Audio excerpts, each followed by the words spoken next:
Hello, my name is Emily Sarita. My mentor is Jana Branson. This is a letter that I wrote to myself about all the emotions that I feel and the things that I am going through in my life. I've never written about myself, but there is always a first time for everything. Dear Miss Emily Sarita, I'm writing this letter to inform you that you are growing up. You are not a little girl anymore. You have grown over the years. I know you probably miss being little. All the memories must be rushing through your head. You want to go back and at least change some of the things, but it's too late. Oh, college. The word that constantly pops into your head and makes you want to rip your hair out. There are so many expectations and people expect you to do well in order to get into a good college. Sometimes you feel the pressure when you hear that you might not be capable to get into Ivy League college because of your grades. You just want to burst into tears because you always dreamed of going to one.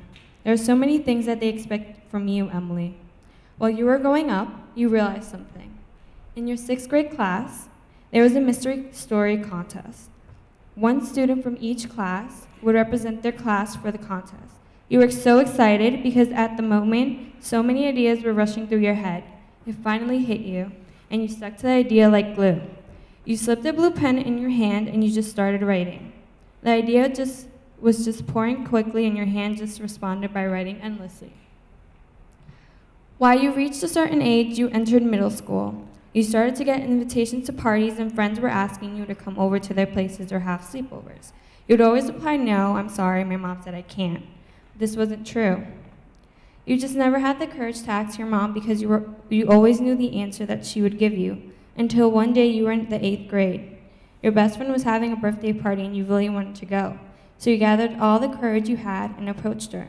She was in the kitchen washing a lettuce that she was going to chop up. "Mom, I was wondering if I could go to my friend's party," you say. "No." You ask why. She started to yell, causing you to become upset and walk away, while your other best friend trailed behind. Your mother was always so cautious and careful, worrying about dangers and events that might happen to you if you did a certain thing.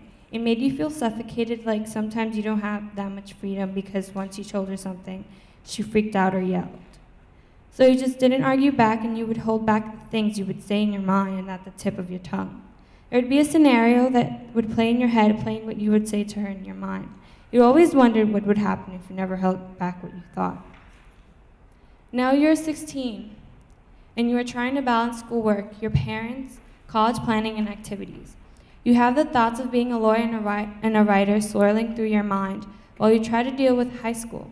Sometimes you feel like you have no social life, and with all the things you do and all the things that you are trying to accomplish, you wish your life was easy and that you would not have to worry about anything at all, just living inside your head with your ideas that you feel people might not understand.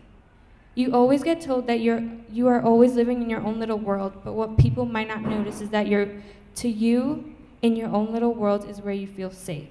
In your writing, you feel that you can invent things that you wish you could experience in your life, like having fun and just goofing around. You don't want people to visualize that you might be successful one day because you're not sure. You're afraid. You're afraid that you might not be successful, and you're afraid of going to college, and afraid to make wrong decisions. People don't realize that you're afraid. They just think you are this smart, funny girl who might get far, but you have no idea who you are yet. So I wrote this letter to you, Emily, to let you know that it's okay to be afraid, and you will find your way. Sincerely, Emily.